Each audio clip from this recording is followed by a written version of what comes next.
Sir गयो मोल भोर स्वभाव। वो भूल गया रे भोला स्वभाव है मेरा, जो भूलने का स्वभाव होने से याद नहीं रहा। कंजूस नहीं है और बेईमान भी नहीं है।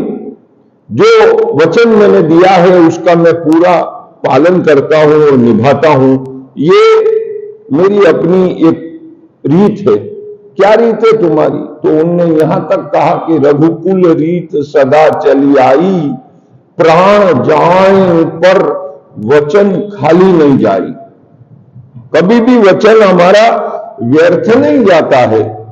तो तू विश्वास कर, भरोसा कर।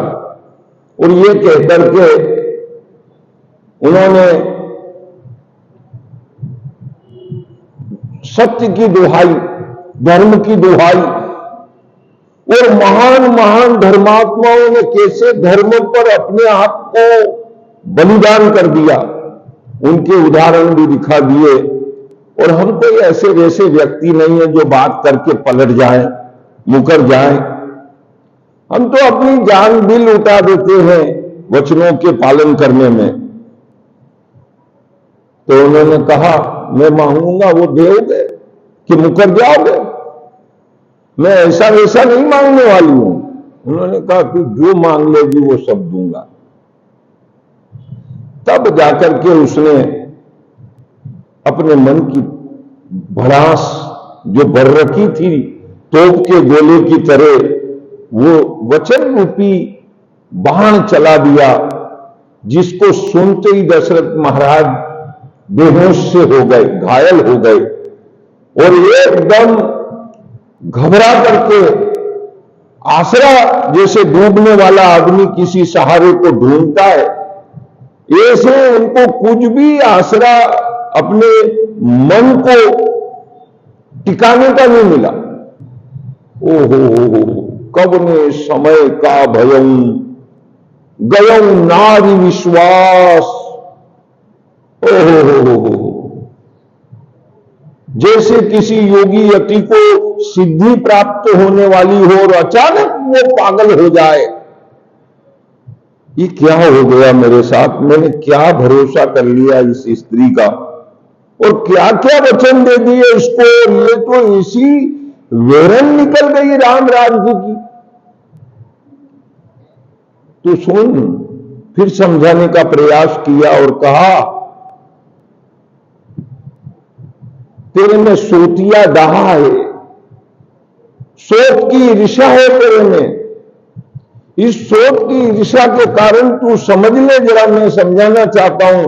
कौशल्या ने मेरे को नहीं कहा कि राम को राज तिलक दो।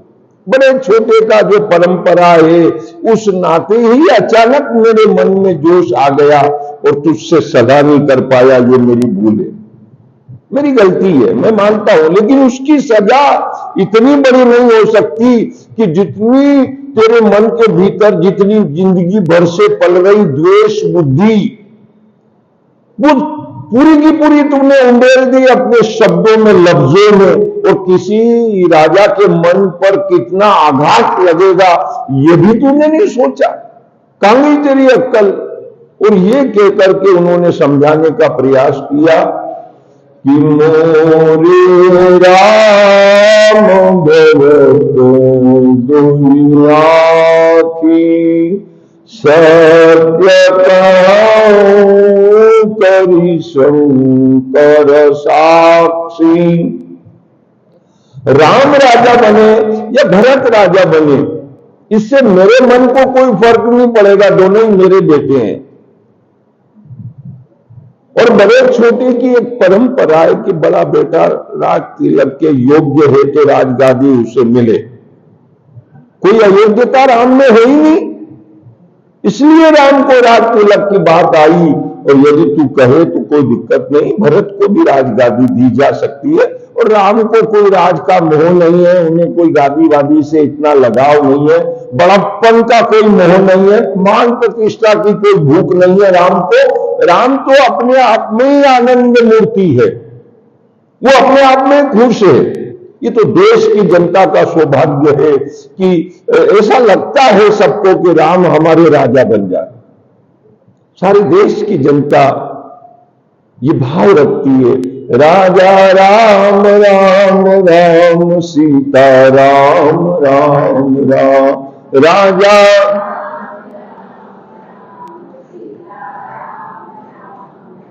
राजा राम राम राम सीता राम राम राम। राजा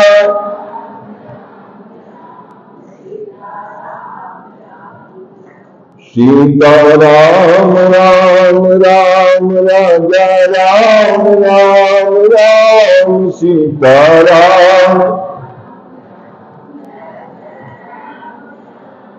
राम का विवाह हो चुका है और जानकी जी जैसी लक्ष्मी वान पत्नी उन्हें मिली है, तो राम को राज तिलक किया जाना चाहिए, ये सभी लोगों की आकांक्षा। इसलिए हमने उनकी उम्मीद देख के ये राजगादी उन्हें सौंपी है। और तू इसमें क्यों नहीं सहमत है, ये कारण मुझे समझ में नहीं आया है। का अपराध रमापति की ना, क्या क्या गलती राम से हो गई तू उसे राजगादी पे नहीं चाहती है। और चल छोड़, राम भी राजा होंगे अगर भरत राजी हो जाएंगे, अगर भरत राजगादी पर बैठेंगे।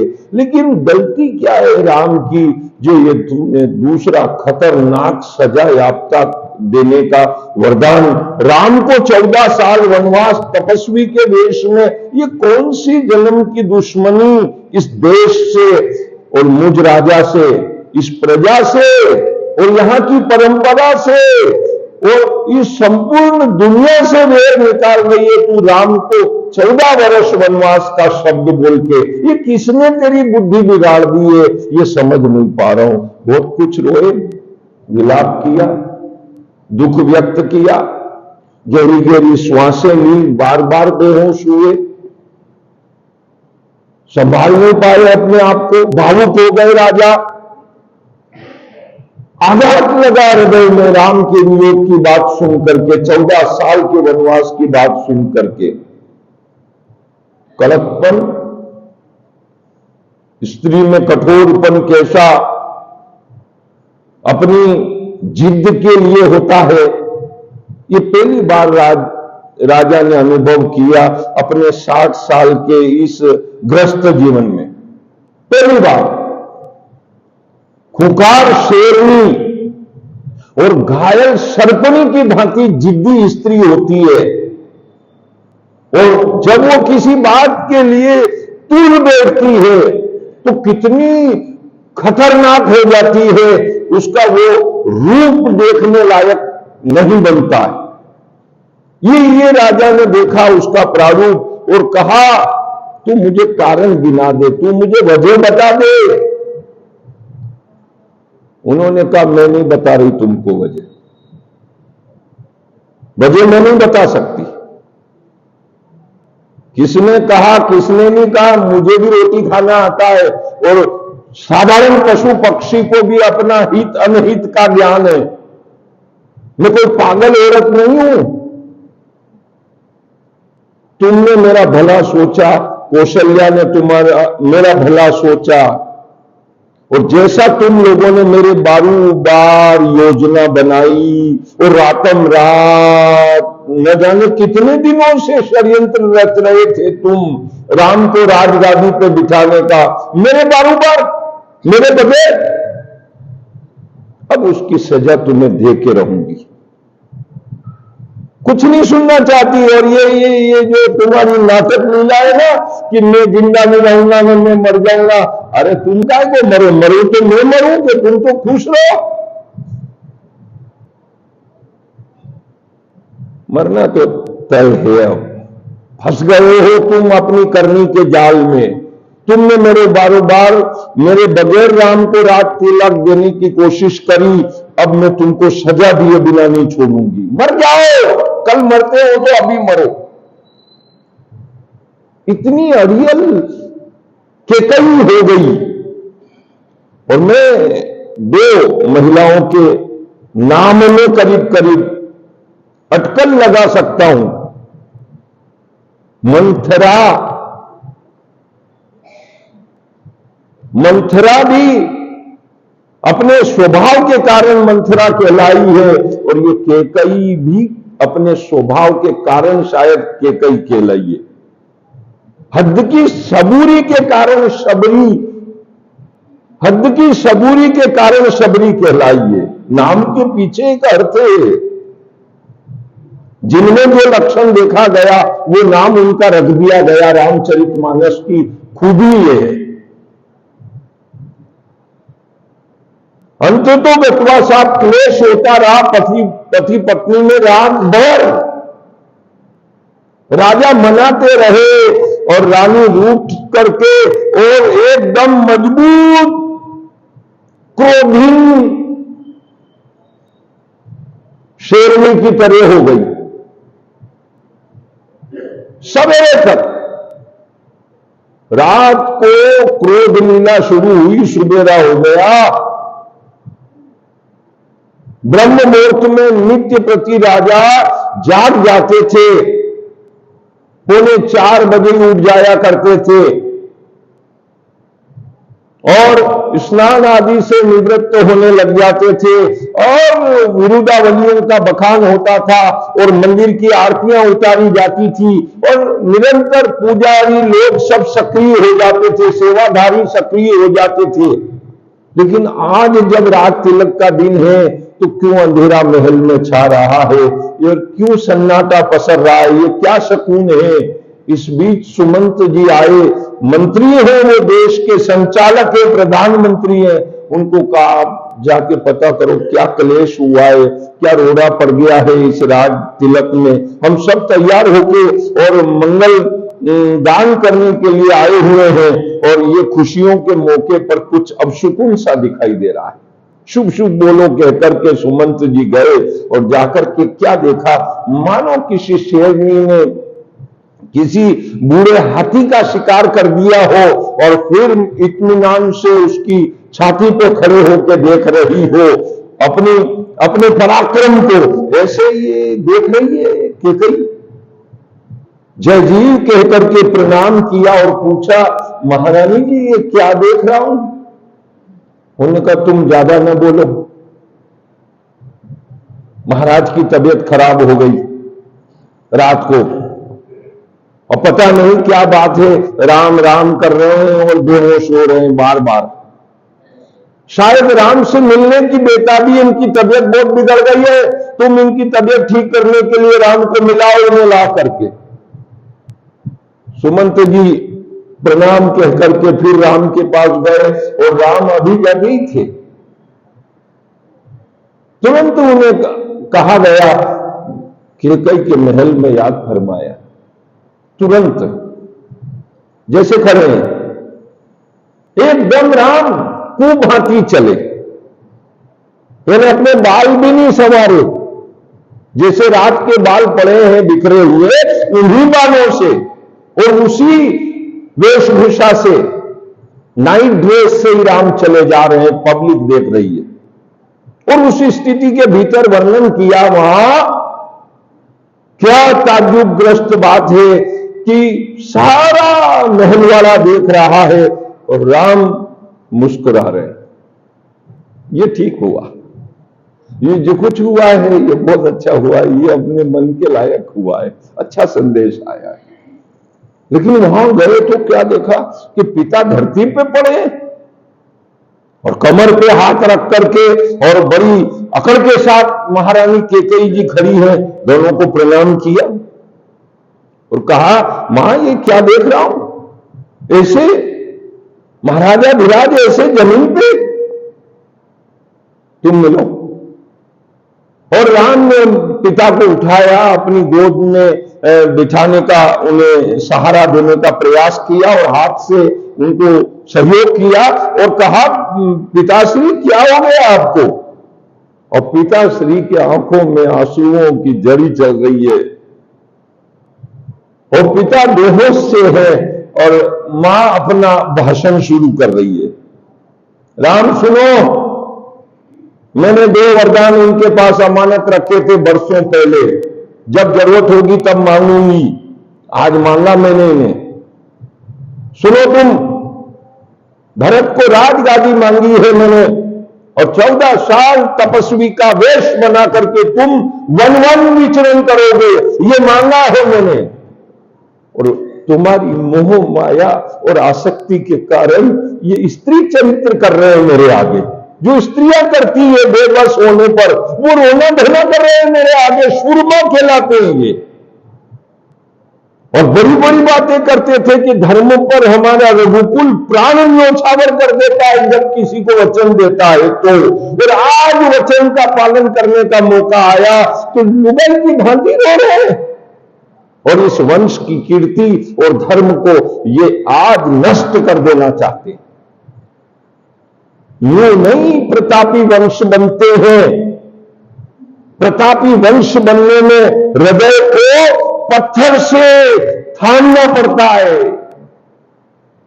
कठोर दिल होना पड़ता है और आंसुओं को रोक करके मजबूत मन से धर्म की बलिदानी देना पड़ती है। मर गए, कितने ही लोग मर गए धर्म पर, तब जाके पीछे से उनकी कथाएं निकली है। समझा इनको। और फिर राम कहने लगे, मां मुझे सच बताओ क्या गलती हुई मुझसे जो मेरे पिता इस हालत में है। ये मुझे कुछ दृश्य मन में नहीं भा रहा है। आप बता रही हो ये बात कुछ और है। क्या मेरे से कोई गलती हो गई है, कोई गुनाह हुआ है जिस अपराध को सुनकर के आज मेरे पिता इस तरह लाचार हो गए। अरे ये वन में जाने का तो एक बहुत बड़ा उत्सव है मां, इसमें काहे को ये इनका मन दुखेगा। मुझे तो लगता है मेरी कोई गलती इन पिताजी को सुनने में आ गई। आज पिता होने के कारण एक बेटे की ऐसी अक्षम्य गलती हो गई है जिसको ये क्षमा नहीं कर पा रहे हैं। इसलिए शायद इनका हृदय करुणा से भर गया है कि इधर बेटे का मोह और इधर मेरा पिता का दायित्व, इस दोनों के बीच में क्या चुनाव करूं। इंसान सबसे बड़ा मजबूर कब होता है जब भीतर के बंधन और दिमागी न्याय में वो कोई एक फैसला लागू नहीं कर पाता है, तब वो रो रो करके इस तरह बिलखता है, अपने आप से नहीं छूट पाता है आदमी। तो कोई मेरे से बड़ी गलती हुई है मां, ऐसा लगता है। वरना भैया भरत राजा बने, इससे बड़ा सौभाग्य इस अयोध्या का और क्या हो सकता है। ये तो बहुत बड़ा सौभाग्य है मां। और मैं अगर वन की यात्रा करूंगा तो वहां भी मैं बहुत लाभ को प्राप्त करूंगा, क्योंकि सारे ऋषि मुनि ज्ञानी ध्यानी विज्ञानी आध्यात्मिक महामुनि सब वन में ही विराजते हैं। उन त्रिकालज्ञ ऋषियों के दर्शन करूंगा मैं। ये तो बहुत जन्मों के पुण्य होते हैं तब संत तीर्थों की यात्रा होती है। ये यात्रा कोई मजाक थोड़ी, हर किसी व्यक्ति को प्राणी को थोड़ी प्राप्त होती है, बड़े भाग्य वाले को प्राप्त होती है। और ऐसे खुशी के अवसर पर पिता क्यों रंजगम करेंगे। मुझे तो मामला मेरे गुनाह का नजर आ रहा है। और तब पिता रोते रोते बोले, ये स्त्री का गुलाम है, ये शरीर स्त्री का गुलाम है। इसने देवताओं को जीता है, इसने दुनिया में प्रभाव जमाया है, लेकिन इस नारी के प्रेम को ये पार नहीं कर पाया। इस नारी प्रेम के समुद्र में डूब गया हूं बेटा, और वचन हार गया हूं। कहकर के बिलख पड़े महाराज दशरथ, मैंने ऐसा नहीं सोचा था कि इतनी बड़ी मेरे कर्मों की सजा मेरे पुत्रों को देकर के मुझे आघात पहुंचाया जाएगा। ऐसा मैं इस केकई को नहीं समझता था। मैं चतुर चूड़ामणि नारी समझता था इसको।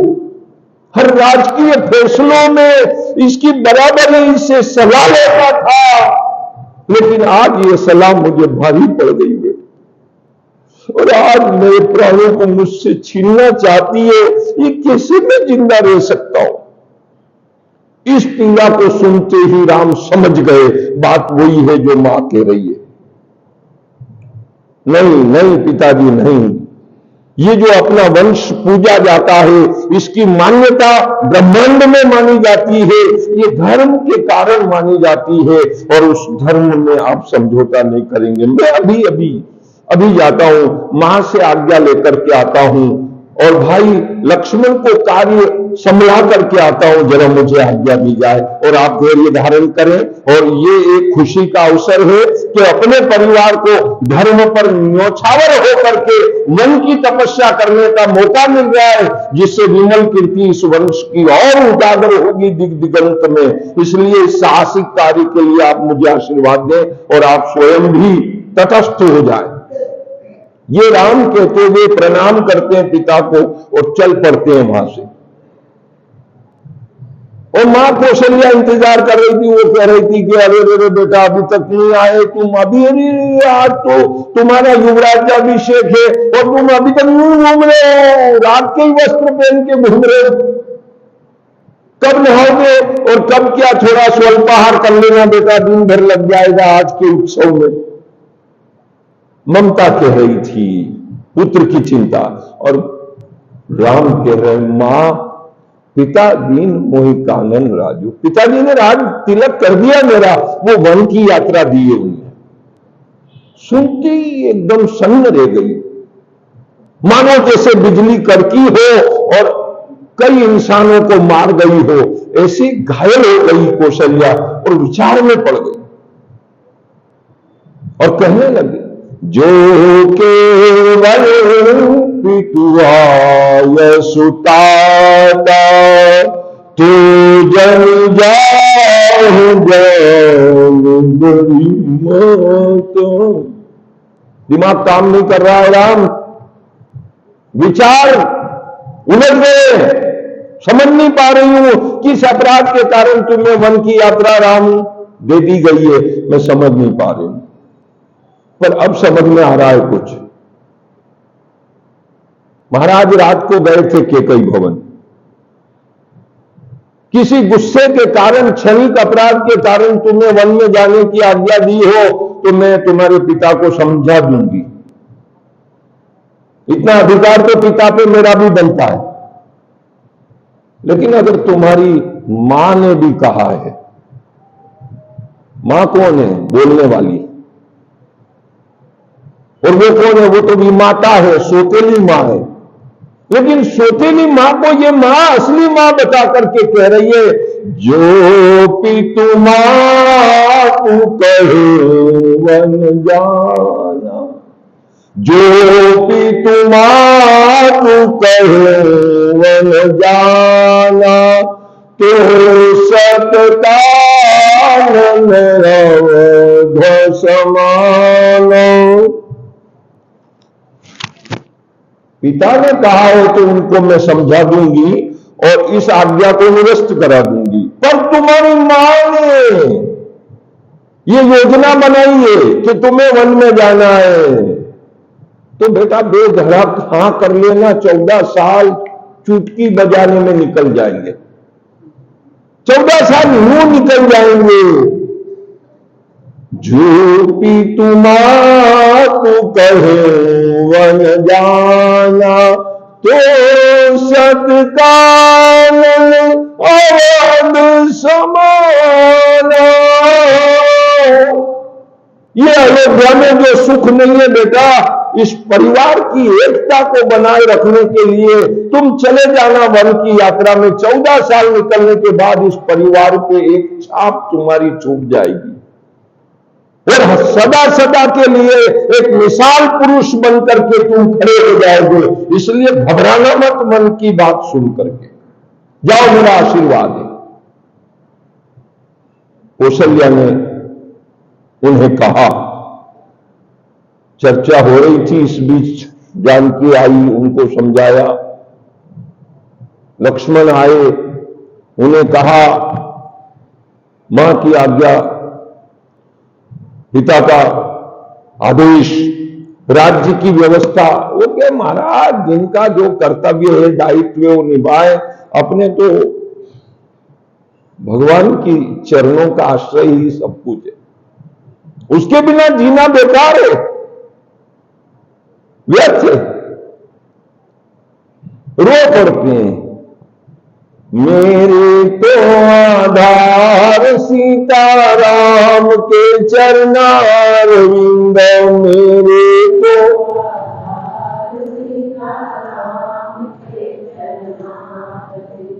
राम के चरणारविंद, राम के चरणारविंद, राम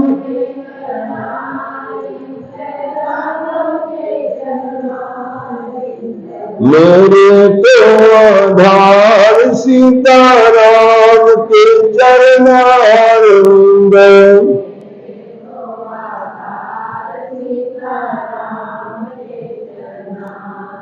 और जैसे ही दौड़े हुए भगवान की आज्ञा मिली, अपनी मां से अनुमति लेके आओ। जबरदस्त है वो तीसरी सुलझे विचारों वाली मां, तीसरे नंबर की मां है वो।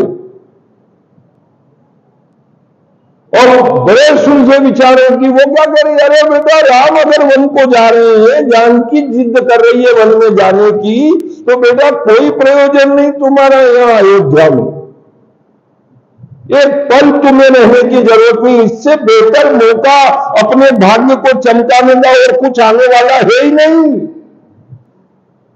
चूकना ही मत, किसी बहकावे में आने ही मत, राम के साथ चल पड़ना और कहना कि प्रभु मैं प्राण त्याग सकता हूं, लेकिन ये शरीर अयोध्या में नहीं रख सकता हूं।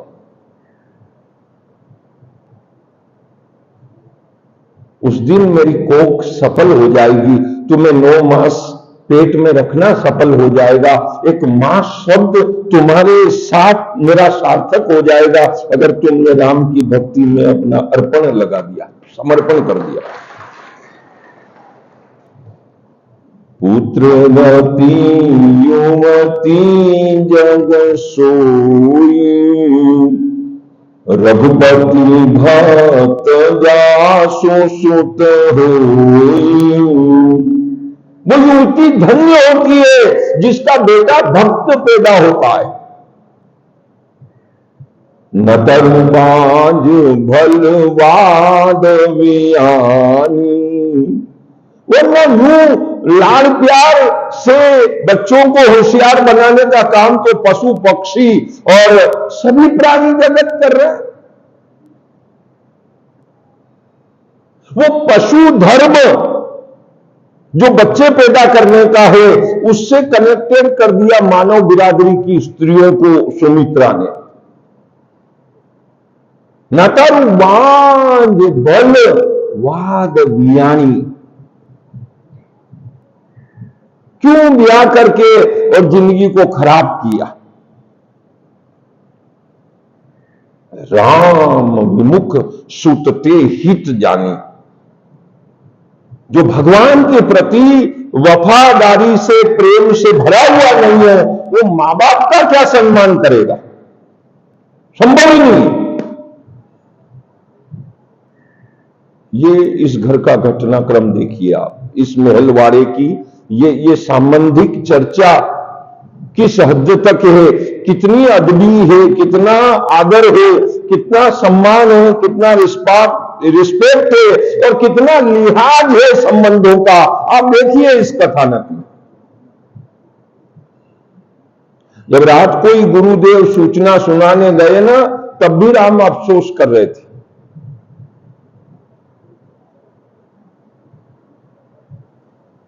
सभी भाई एक साथ पैदा हुए,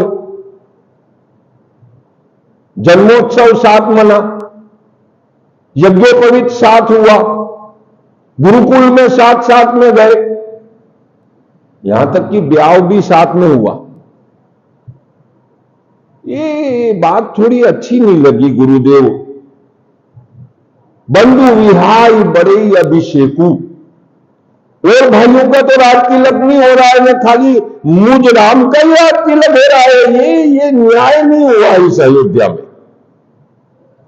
भगवान कृपा करो, मेरे को जो महाराजा ने बात कही थी मैंने वो पालन करने का आपको कह दिया। अब आपकी माया क्या करेगी ये मुझे पता नहीं है। मैं चला मेरे आश्रम पे, कुटिया संभालू। अब जो घोटाला करना है वो आप किया करना, रात भर पड़ी। और कहते हैं कि देवताओं के मन में हलचल मची, राम अगर राज तिलक कर लेंगे तो क्या होगा, एक अयोध्या की नगर परिषद के अध्यक्ष बन के रह जाएंगे। और राम अगर वन की यात्रा पे निकलते हैं तो सारे देश की जनता का ध्यान राम की तरफ आकर्षित हो जाएगा, एक राम कथा का निर्माण हो जाएगा। और वो राम कथा फिर गांव गांव में सुनाई जाएगी और उससे देश दुनिया का उद्धार हो जाएगा और धर्म की धारणा बढ़ जाएगी लोगों। इसलिए क्या उपाय किया जाए कि राम राजा न बने अयोध्या के और वन के यात्री बने। देवगुरु बृहस्पति को प्रार्थना करी, बृहस्पति ने सरस्वती को प्रार्थना करी और सरस्वती ने कहा मैं ढूंढता हूं कोई कुपात्र हृदया नारी को, क्योंकि नारी ही नारी का मन प्रभावित कर सकती है। तो ऐसी कुपात्र नारी चाहिए कि जो राम की विरोधी विचारधारा को परोस सके अपने लफ्जों में, शब्दों में। जो अयोध्या में पैदा हुई या अयोध्या की जो सतवंती नारियां हैं, इनमें तो कोई ऐसा विचार रखने वाली नहीं है। केकई देश से केकई आई थी, उसकी सेवा में एक दासी आई कुबड़ी, उसके मन में मंथन दे दिया। सारी नगरी को महल पे चढ़ के उसने देखा, सजावट धजावट देखी, नगरी की उजाला देखा और पूछा कौन सी दिवाली आ गई है आज, खुशहाली मन रही है। विचार किया उसने। 10-11 बजे तक 12 बजे तक मुहर्रम मनाए जा रहे हैं और 3 बजे बाद फिर ढोल नगाड़े बज रहे। कसी दशा माता पूजी जा रही तालाब में। 4 बजे यहां पर वन पहुंची है लोग, तो हलचल तो मालूम पड़ती है ना नगर की। वंदनवारें हो रही है, कलश मंगल स्थापित किए जा रहे, दीप प्रज्वलन हो रहे, मिठाइयां बनाई जा रही है। क्या है ये महोत्सव? राम का राज तिलक है बावरी कल। सुनते ही आग लग गई उसको। अटखटिया सिखा दी उसने, कोप भवन सिखा दिया केकई को, फायदा जचा दिया। लोभ अच्छे धर्म का नाश कर सकता है, ब्रह्म धर्म का नाश कर सकता है। जब भी कहीं धर्म में विवाद डाले जाते हैं, हित अनहित जानबूझ करके परोसे जाते हैं और उससे विरोधाभास तैयार किया जाता है और उस विरोध को बढ़ावा देने के लिए, वोट देने के लिए भी लोग तैयार बैठे रहते हैं। उसको बनाना, विकास, प्रेम, स्नेह का वातावरण अच्छा लगता है और कुछ को दो जने झगड़े विवादों में पड़े, लड़ाई हो, इसमें मजा आता है। कहते हैं बचपन में कुत्तों के पिल्ले लड़ाते थे पकड़ के। कुछ लोग दशहरे पर पाड़े लड़ाते, बेल लड़ाते। पुराना शौक है लोगों को लड़ते हुए को देखने का और दूर से मजा लेना। फिर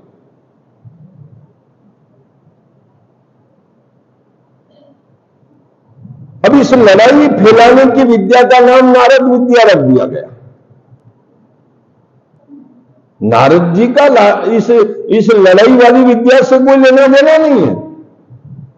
वो तो सच्चाई ही पेश करते हैं जहां देखो जहां, और वो सच्चाई कब लड़ाती है? जो अवसर से पहले प्रकट कर दी जाती है, समय से पहले परोस दी जाती है, तो वो लड़ाई हो जाती है। अब उसमें नारद जी क्या करें? समय को अपना प्रभाव दिखाना चाहिए। सदा काल से लड़ाई मनुष्य की रुचि है। प्रेम कठिन है और लड़ाई रोचकता है। मंथरा ने मति बिगाड़ी, केकई की बुद्धि बिगाड़ी। क्यों बिगाड़ी? फिर तुलसीदास जी लिख रहे हैं, को न कुसंगति पाई न साई, रही न नीच मते चतुराई। ऊंचे ख्यालों वाले लोगों की सोबत करना,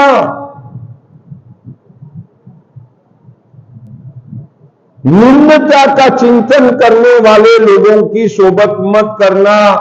नहीं तो बहुत बुद्धिमान रानी थी केकई और चाहती थी कि राम को राज तिलक जल्दी मिले, लेकिन बाय थ्रू मी, मेरे द्वारा मिले राम को राज तिलक, ये चाहती थी।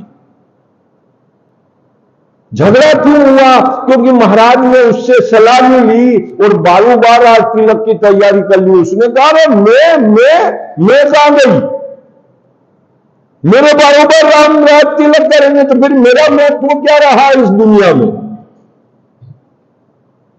मेरे बगैर फैसला नहीं लगना चाहिए, इसलिए राम को भेजो 14 साल वनवास।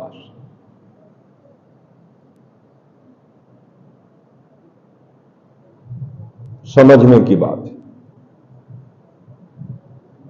इंसान इस दुनिया में किस चीज का भूखा है? आप सोचना, रोटी का, कपड़े का, मकान का नहीं, ये तो कहीं भी मिल जाएंगे। अहंकार का भूखा है, अभिमान का और अधिकार का भूखा है इंसान। अनु घर में मारी नहीं चाले और अनु घर में अगर मारी नहीं सुनी जाए तो कई करूँ रहेंगे। फिर तो धर्मशाला में रहना ठीक है और भीख मांगने में खाना ठीक है। इंसान अधिकार और अहंकार से जीना चाहता है, किसी और कारण से जीना नहीं चाहता। और केकई ने वो लड़ाई छेड़ दी, हो गया। राम का जुलूस निकल गया, जानकी ने सब, सारी अयोध्या का समाज राम के पीछे चल पड़ा। तब अयोध्या के दरवाजे खुले रख दिए, किसी ने ताला नहीं लगाया। आबाल वृद्ध नर नारी सब के सब, पशु ने, कुत्ते ने, सब पब्लिक के साथ हो गए। पूरी अयोध्या सुनसान हो गई, खाली महल में दशरथ महाराज और केकई और उनका रनवास रह गया। बाकी अयोध्या राम के साथ चल पड़ी। तमसा नदी के किनारे गए और सुमंत जी से कहा, यहीं पड़ाव डाल दो, ये बूढ़े ठाड़े, ये बच्चे, ये क्या है जुलूस भैया? वनवास मिला तो राम को मिला, ये क्या है? ये सब मोह बंधन, ये तो वापस डाल गए हैं माया में। ये रोको अपना पड़ाव। आधी रात हुई, राम ने फिर एक और माया फेंकी, सब गहरी नींद में आ गए। कोई ऊ तक करने, चू तक करने वाला नहीं मिला। तब सुमंत जी को उठाया, ये जल्दी से रथ घुमाओ इधर उधर, इसके पहिए का निशान मेटो। और इन सबको सूते रेंजो ने अपन भग चलो यहां से। ये सुबह पब्लिक फिर लवाज में आगे बढ़ेगा और ये कितने दुखियारे लोग होंगे, ये अपना धर्म भी तोड़ेंगे और इनका घर भी फोड़ेंगे, तोड़ेंगे इनका घर। इसलिए इनको रोको। यहां तमसा नदी के किनारे राम आधी रात को सबको नींद के वश में छोड़ के गंगा पार हो गए, श्रृंगवेरपुर चले गए। सुबह सबने कहा, अरे प्रभु प्रभु, अरे प्रभु तो गए धोखा देके, बग गए। बोले फिर? बोले चलो घर वापस होगा। अब घर से क्यों फिर बिछड़ो? जब राम नहीं मिला, जब राम नहीं मिला तो राड़ी में क्या करो? राड़ी झाड़ी में क्या काम है अपना?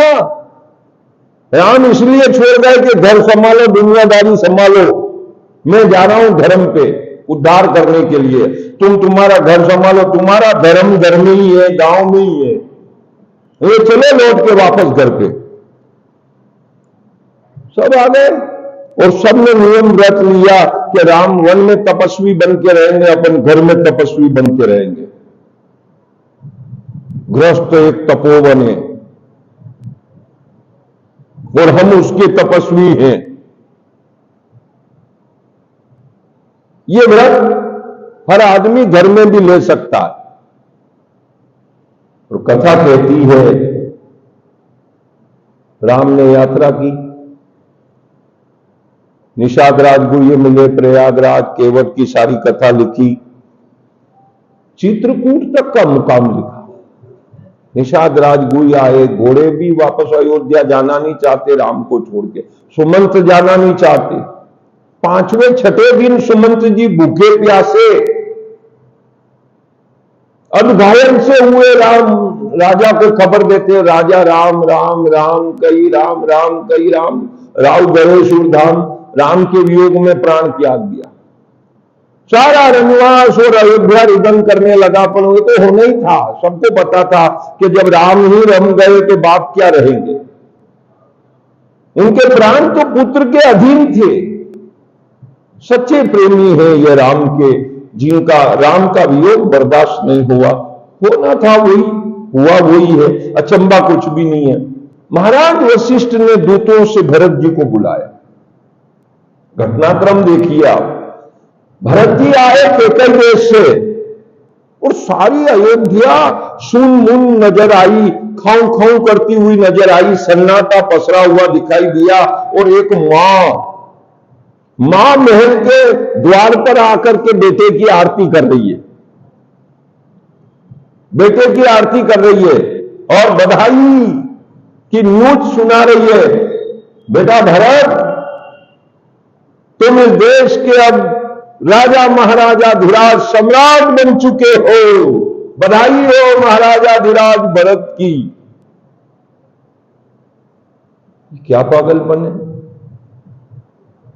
एक तो मैं आया तो ये सारी नगरी और जंगल सब खाऊ खाऊ कर रहा है, अब सुकून दिखाई दे रहा है, रुलावनापन सा अयोध्या दिखाई दे रहा है। फिर मैंने आपको देखा मां, तो दूसरी माताएं साथ में नहीं है।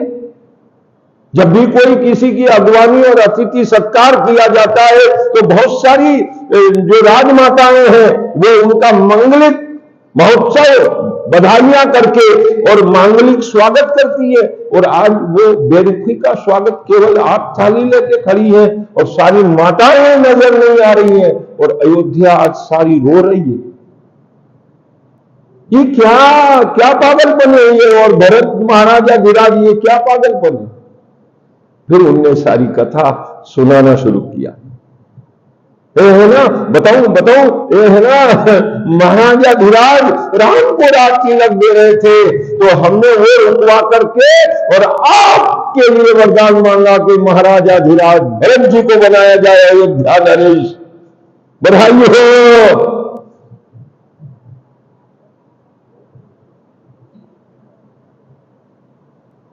पर राजा ने अनुमति दे दी।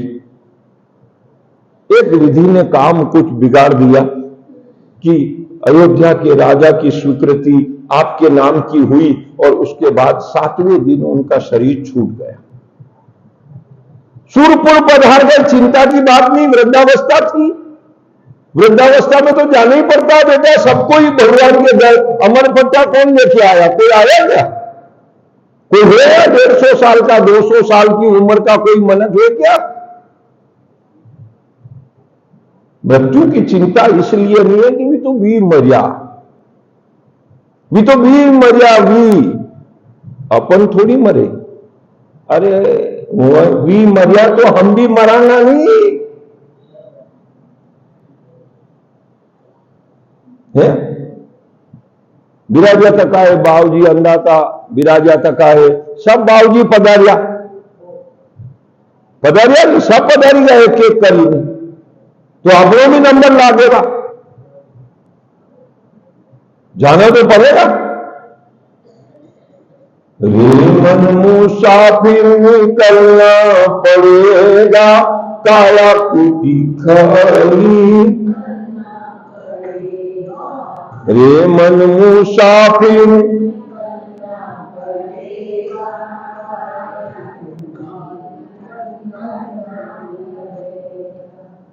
और भजन बहुत सारे हैं। प्राणी आया है परदेशी जग में पांव ना दे, जाना सबको पड़ेगा।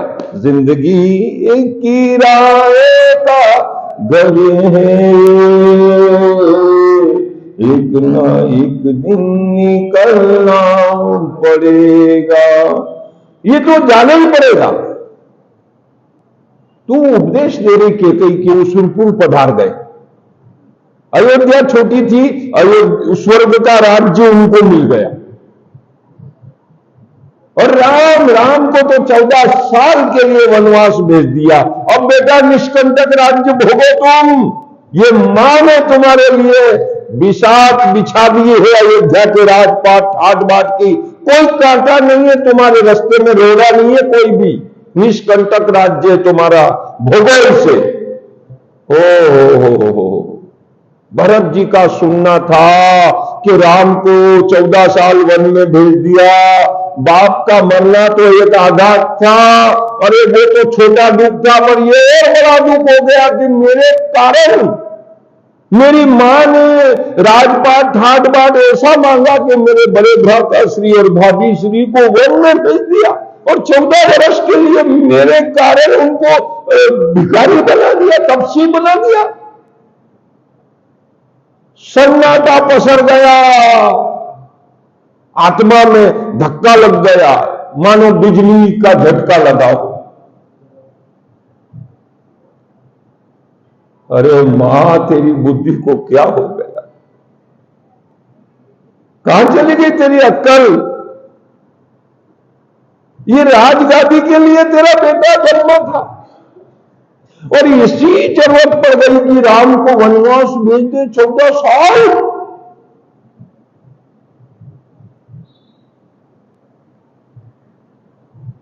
रुदन करने लगे, डिग फोड़ फोड़ के रोने लगे, अपना माथा पीटने लगे, और बार बार विधाता को दोष देने लगे भरत जी,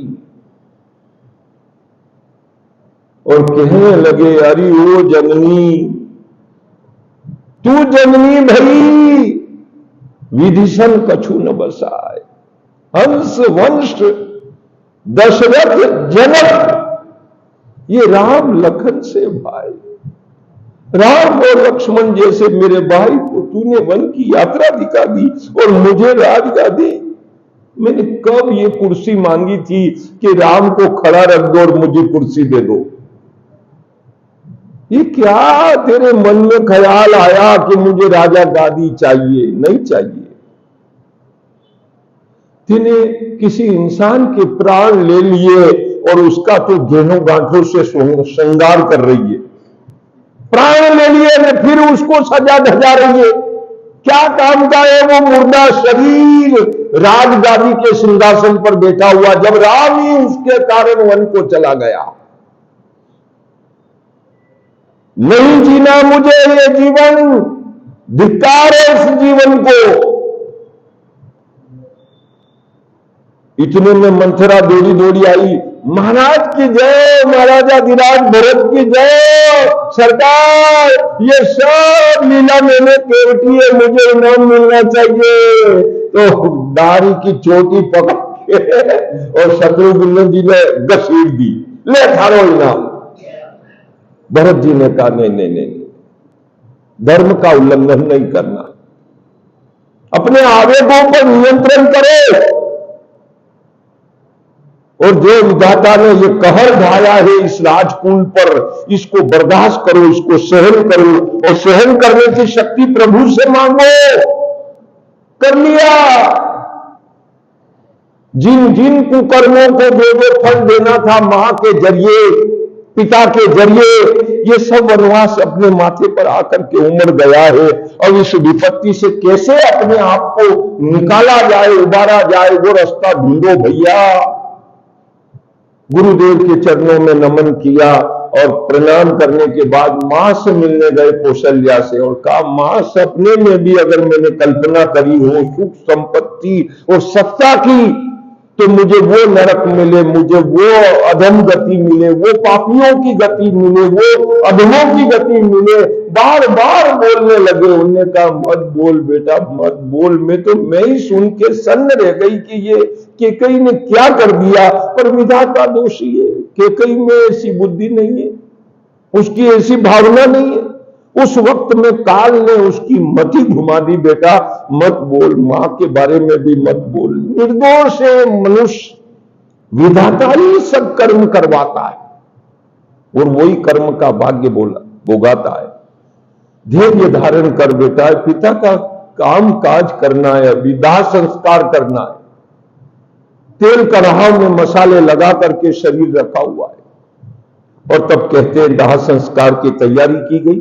उसके बाद फिर सभा लगी, और सभा लगी तो सभा ने सबने कहा, दो आज्ञा मांगी थी केकई ने, एक राजगादी भरत जी को और दूसरी राम को वनवास। राम ने आज्ञा फट से पालन कर ली। अब पहली आज्ञा का पालन करना आप भरत जी की जिम्मेदारी। श्रद्धांजलि समारोह संपन्न हुआ, अब सिंहासन का समारोह शुरू होना चाहिए। भरत जी ने कहा, गुरुदेव के सामने बोलना पड़ रहा है, ये बहुत दुर्भाग्य है। कोई जन्मों के कर्म है हमारे, जो घट घट की मन मन की तंत्र की जानते हैं, वो गुरुदेव अंतर्यामी है, और उनके आगे मुझे बोलना पड़ रहा है। धृष्टता की माफी चाहता हूं, लेकिन आप सब जो राज देने की बात इस शरीर को कर रहे हैं, ये ऐसा लग रहा है कि एक तो बंदर पहले से चंचल, उसको फिर पिला दी आपने ऊपर से बांध, शराब पिला दी, मान लिया, कई गुना पावर बढ़ गया उसका नशा पीने से, फिर उसके ऊपर बिच्छूनी का डंक लगवा दिया। कितना कूदेगा वो बंदर, आपने कभी कल्पना करी? ग्रह ग्रहित पुनिवात बस, तही पुनि इची मार, तेही पियाई वारुणी, और कहो कहा उपचार। कितना भला कर दिया आपने उस वांदरे का, जो बापड़ा तन मन तोड़ के और फुदुकता फिर रहा है और सब जगह पागलपन जाहिर कर रहा है। बेशक आपने मेरे साथ न्याय कर दिया। मेरे जीवन का आधार क्या है, पहले वो तो तलाशा होता। मुझे राज संपत्ति नहीं चाहिए, नहीं चाहिए। मुझे तो राम की शरण चाहिए, राम की भक्ति चाहिए, राज सिंहासन नहीं चाहिए। और आप उल्टा न्याय दे रहे हैं। अगर मेरे मन का पूछो तो मैं जन्मों जन्मों का अपराधी और पापी हूं, और मेरे पाप के कारण राम को सजा 14 साल की मिली है। मेरे उन माता पिता के चरण को मैं देख लूं तो मेरी आत्मा को शांति हो जाए। मैं चाहता हूं आप सब मुझे इजाजत दें, और कल प्रातःकाल हम सब चित्रकूट की ओर प्रस्थान करेंगे। और ताली बजने लगी सभा में, और सब बोले हम भी चलेंगे। केकई भी गई और गुरुदेव भी गए। सुमंत महाराज को राज व्यवस्था संभलाई गई अयोध्या की, और आप जानते उनको कितना सामना करना पड़ा। भील आदिवासी मारने को तैयार हो गए, छींक हुई। एक आदिवासी ने कहा प्रेम होगा, विरोध नहीं होगा। आप उनके आगे 4 टोकरे ले जाएं, एक मिठाई का, एक फल फ्रूट का, फूलों का, और एक मांस मछली का।